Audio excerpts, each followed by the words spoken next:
absolutely unnecessary to even get a bachelor degree. You definitely do not need a master degree. You don't need to get in debt to get into UX.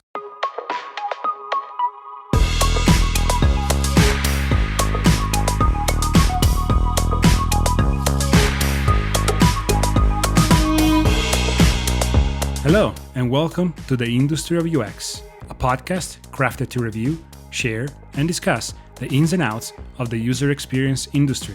I'm your host, Filippo. This is my first solo episode, and I thought a lot about what I could cover in terms of topics and questions.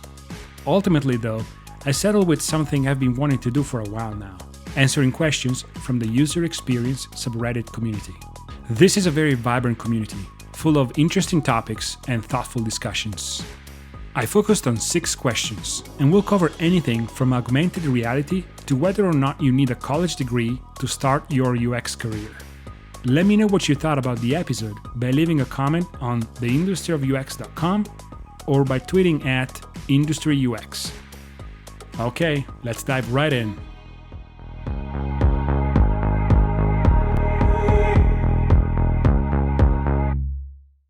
Okay, this is the first one that I'm going to tackle.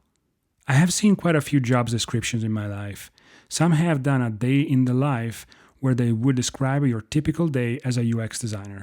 But I just read the job description that had bulleted lists for the first, third, and 6th months on the job. It kind of scares me that anyone will be that comprehensive. A thought was that the hiring manager had to convince their superiors, so they put together this 30, 60, 90-day plan. I think it's going to be good to look at this from a couple of different standpoints, starting from the hiring manager standpoint. So as a hiring manager, you want to have a clear set of goals, expectations, accountabilities for the person that you are hiring. So it does a couple of different good things for you. The first one being that you actually know how they are performing. It's really easy for you to understand how they are doing in their new job. But it also gives the employee, the UX designer, the UX practitioner, whatever role this person is in, it gives them a good bar to meet. So in terms of expectations, accountabilities, and everything I've said before. So it gives them a path forward. It sounds like this hiring manager specifically wanted to add some of these goals and expectations in the job posting so that you can hit the ground running. I don't think there should be anything wrong with posting the goals and expectation and accountabilities. I know I sound like a broken record, but in the job posting, because actually for you as an employee, it gives you a very good understanding of what they are expecting from you. It could be really liberating because once you know that, then you know whether or not you want the job. So I don't think there's anything wrong. Furthermore, you can actually talk to the company, you can actually talk to the hiring manager, understand exactly what this list means. You want to make sure that you also have some wiggle room because once you start at a company, you might find out things that are going to change the perspective of some of the goals that they have put in place for you. You want to understand how much flexibility you have. Also depends on the goals that they have listed for you. For instance, if they have listed behavioral goals, skill set goals, maybe they have listed some more of those metric-driven goals. So you also want to understand exactly what those mean. And the best way to find that out is to get into the interview process and talk to the hiring manager. I think that that's going to really clear up the answer for you. I would look at this as if the hiring manager is actually the user that is going to use your skill set. And there is no better way to clear out any doubt, to clear out any confusion than to ask your users. So go ahead and do that. Ask your user exactly what they mean when they list all of these things out. So you're not only going to practice some UX skill set in a way, but you also are going to find out more about what that actually means. The last thing that I'm going to say about this is, if I personally had to decide between a job posting that is really vague, that lists the usual 10, 12 skill set that anyone does and doesn't tell you any more than that, or a very, very detailed job listing, I will definitely go with the very, very detailed one because I'm going to understand exactly what I'm getting into or what I'm getting away from. But with the very vague one, it could be anything in there. It could be actually a very close position to the one that is very detailed, but we'll never know because unless you get into the hiring process, just as face value, you can't understand what type of job exactly that is going to be. You know that it's going to be UX, you know that it's going to be design, but how hands-on are you going to be? What exactly is required of you? In conclusion, personally, I will not be worried about the level of detail that a company or a hiring manager puts into their job listing. I will actually be more worried of what is not there and what they are hiding. And the best way to understand that and what they mean with their job description and their goals, whatever it is in there, is just getting into the process and really asking them. Okay, so another great question. Do you guys think a shift from regular UX UI to AR, VR, UX UI is a good path? I'd like to focus on that because personally I think it will take off in the next 2 to 3 years. But what do you think? Okay, so that is a great question. The first thing that you want to think is the type of industry that leverages AR and VR.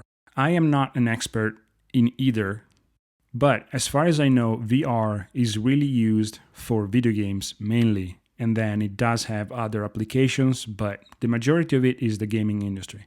AR also leverages the gaming industry, but it's also expanding quickly to other industries. For instance, e-commerce, you can try on different things. I know that is still in the early stages of that, but there are other applications to AR. Also remember that AR really works on a mobile phone, and nowadays mobile phones are everywhere, so it's really accessible. Everyone potentially can use AR any time of the day, so there is also that to consider. While VR, you need the gear, so you need to have something on you that allow you access to virtual reality. Augmented reality, you already have your phone, and so it's a little bit more accessible. So if I personally had to choose one or the other, I would point to AR because it's easy to apply that to a multitude of different industries. With that said, I am not sure if pointing to a specific technology is going to be a winning move here, because what if AR and VR are just a fad and they just fade away in the next 5 years? Maybe it's better if, and this is not necessarily a recommendation, but this is what I would do. Maybe it's better if you stick with a specific industry that you're really passionate about, or a couple of different industries that you're really passionate about, and you really dive deep into that. So you become a subject matter expert, and that is way more important than AR or VR. So there is really no AR or VR industries. These are technology. It will be like saying, I'm in the computer industry. Well, what does it mean to be in the computer industry? Do you work on the computer hardware industry? Are you in the computer software industries? Because there's no such a thing as the computer software industry. The computer software is applied to something. So maybe you are just in the computer hardware industry, but then even then, what are you doing exactly in the computer hardware industry? Because that's technology, it's applied to something. So it's a little bit harder to say whether or not you are in a specific industry when you talk about technology, because again, technology is a tool that you use to solve a problem. It's not necessarily the end of everything. Think about what would you use AR or VR for? And I know that this is early because normally AR or VR are part of a solution. We leverage technology as part of the solution, not the other way around. Think about the type of industry you want to be into. If you're really attracted to this type of technology, AR or VR, then by all means, choose a specific industry that leverages them. The gaming industry will be my top pick personally. However, know this, that if you put all your eggs in that one technology basket, if that doesn't pan out, then your experience might be limited somewhat. I will say sticking with industries is better than sticking with technology. That's my point of view. But if you're really passionate about it, just dive deeper into it and more power to you. Here is the next one. So my bachelor degree is in the health sciences.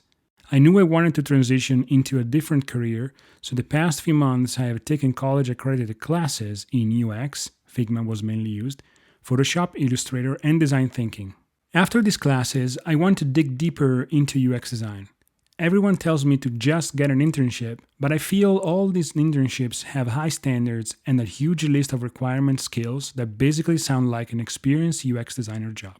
Should I keep trying applying to internships, or should I just continue to build on my portfolio from projects based off of websites, apps I redesign? I'm also considering master's programs too, but I feel like a lot of people on Reddit sway against additional college classes. So this is a great post. It's a great question. So just so you know, I have personally 0 college degrees. So I don't have a bachelor degree, I don't have a master degree, I don't have a certificate in UX, although I do have the Nissan Norman Group certificate for whatever that means. I don't think it's a necessary degree to have. It's good to have. It means that you went to their classes, so you have somewhat of a foundation of UX, but it's definitely not a mandate. I also am a mentor at Springboard.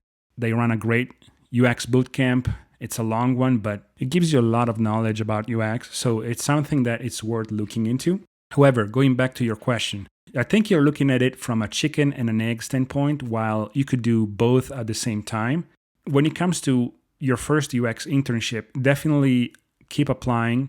I know that some of these job postings sound like you need more experience, you need a lot of different experiences, but that's just the way folks create job postings. Sometimes HR just takes a job posting for senior UX designer and edit it down to junior UX designer or internship. Sometimes they redo the entire thing from scratch. Sometimes they use words that sound very important and ominous, but they're actually not necessarily that. I wouldn't necessarily be intimidated by a job posting. That's the key. Don't be intimidated by a job posting. Just apply it. If you like the industry, if you like the company, and just looking at the job posting makes sense to you, it's the right amount of experience for you, apply it. And then once you get into the hiring process, understand exactly what is required of you. Don't be intimidated by the job posting. Because if this is your first UX job, then an internship is perfectly fine. It will be worrisome if, as a first timer, you will apply to a senior position. That is something that I will recommend you not do, but there's nothing wrong with you being a first timer and applying for an internship. Even if it sounds complicated, that's perfectly fine. Again, sometimes it's just a word. But at the same time, beef up your portfolio.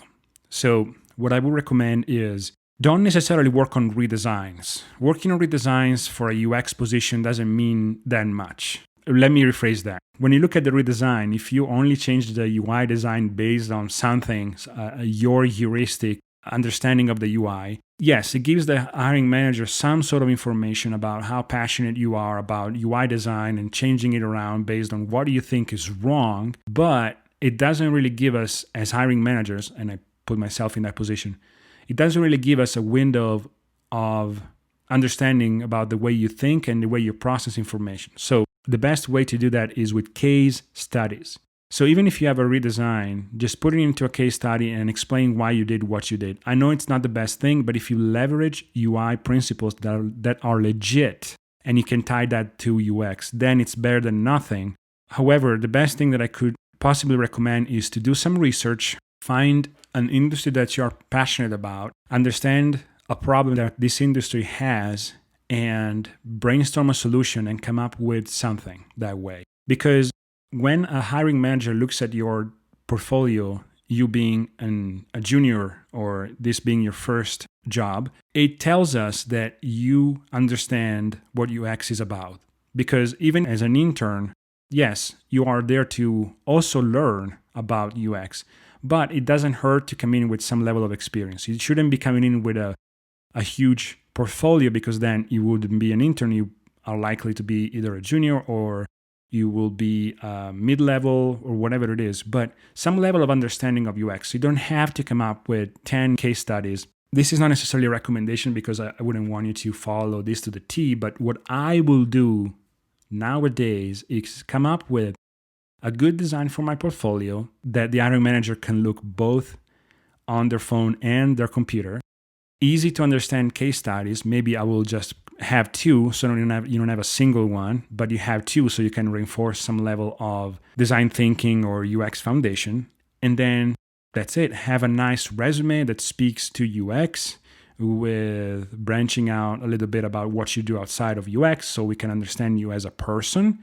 And then that's it. That's nothing more than what I would do.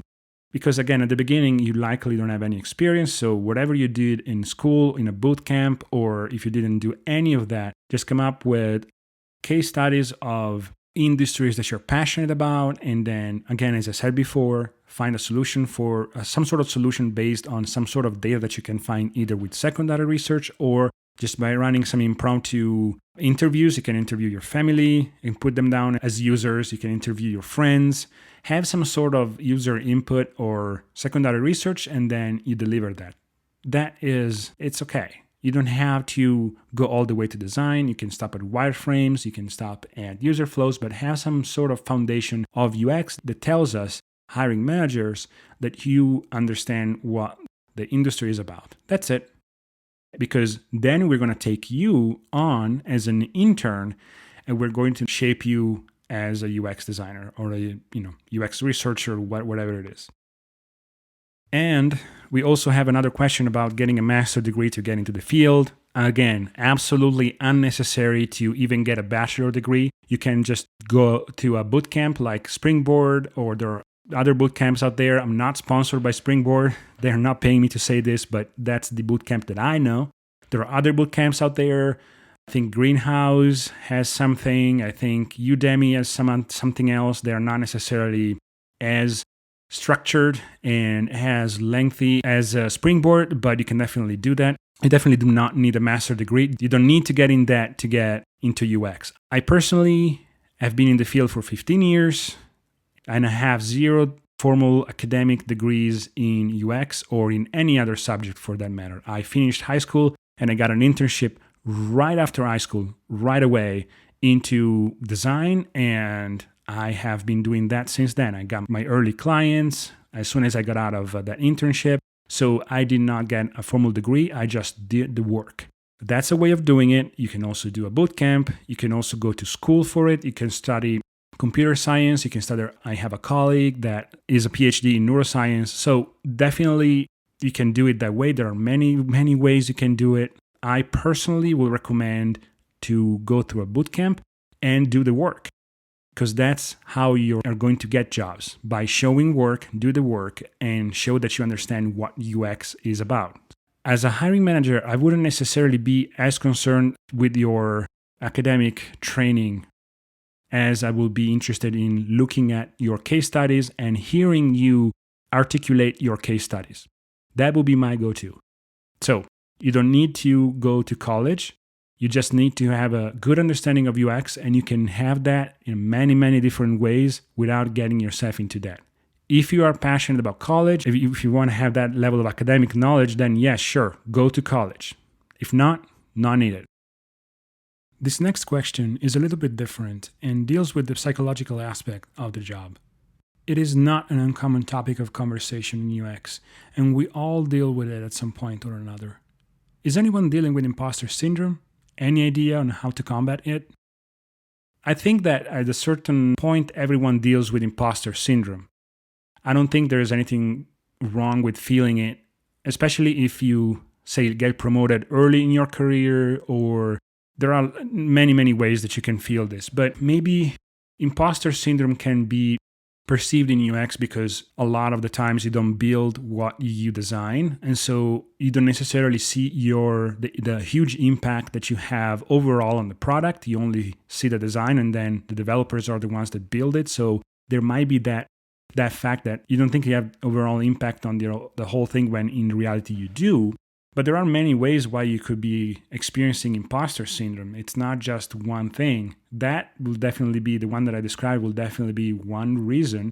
But you can also feel imposter syndrome when you feel that there is a lot that you have to learn in the position that you are at to get to where your peers or your colleagues are, in which case that's perfectly fine. You never want to be in a position where you're bored. So if you feel like, oh my God, I don't know enough to be where I am at right now, that's fine. That's the name of the game. You want to be in a position where you don't know everything about your current job. Otherwise, what is the point of being in that position? You're going to grow bored and burn out really quick, and you're going to find a company or a position that is better suited for you. If you know everything about the situation you're in, then you're not growing, and then you're going to get bored. So it's okay to feel that you don't know enough to be where you are, and you need to step it up to know more. That is another way where I personally have experienced imposter syndrome in the past, where I'm going to be promoted at a level where I'm not comfortable yet, and I'm going to have to grow on the job, and I'm going to feel that I'm not good enough, and that is going to force me to step it up and be the best that I can at that. So there is always a little bit of that. I can see how imposter syndrome is related to that learning curve where you all of a sudden are confronted by the amount of knowledge you don't have yet. So you know that you don't know much. And so you feel like the others around you do, and you feel like you're an imposter because they will need another one of them and they don't have a need for you. Again, there's nothing wrong to feel that way, but so understand that most of the others feel exactly like the way you do. Most of us feel this imposter syndrome, feel that they are unprepared, and feel that they don't know enough. That's why we read books, that's why we plan, we prepare, and we do our best to show up every single day and be ready. So when you see people do that, it's because they likely don't feel ready, don't feel prepared yet.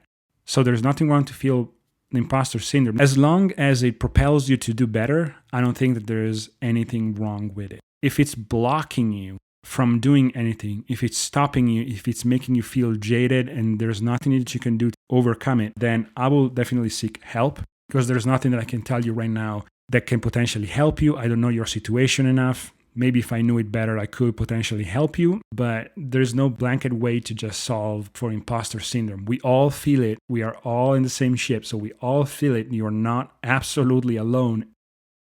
Okay, last question. Why is there such a large emphasis on UX in digital technology and not physical products? I think that that is a great question, and there is definitely a lot of design and a lot of thinking that goes beyond the usability of a physical product. Depending on the company, depending on the budget, depending on the team, depending on the product, there are going to be people that look at the usability of a physical object. I highly doubt that a lot of the major companies put out physical products without having tested it yet, without having testing it with the users. An example will be a game console controller. You're going to have a lot of people testing it, making sure that the users can actually perform with that controller, or keyboards, or a mouse. There is a lot of engineering, there is a lot of testing that goes behind creating a computer mouse, making sure that the ergonomics are there, making sure that the users can actually complete tasks. So it might not be called UX, but there is a branch of physical design that makes sure that the object actually is fixing a problem, and that's a more conceptual one. But actually, when it's created, when it's prototype, users can actually use it for it. They find a use for them. They find the object valuable. They can actually use it in more extreme situations depending on the type of user that you have, and if you have, and what extreme actually means. So I wouldn't say that there is no emphasis of UX on physical products. It's just that it may not be called UX, but there is a level of usability, of course, that is calculated into creating a physical product. And actually, I'm trying to bring on an industrial designer on this podcast to explain exactly how a physical product goes from concept to actually being created, and what they need to think when they create this physical product, how they test it, and everything that goes behind it. So stay tuned for that episode.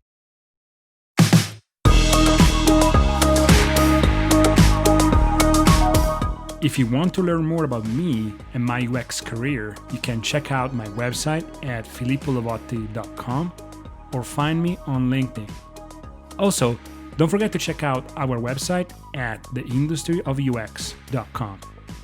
In case you feel very charitable, we also have a donation page on Ko-fi at ko-fi.com/theindustryofux.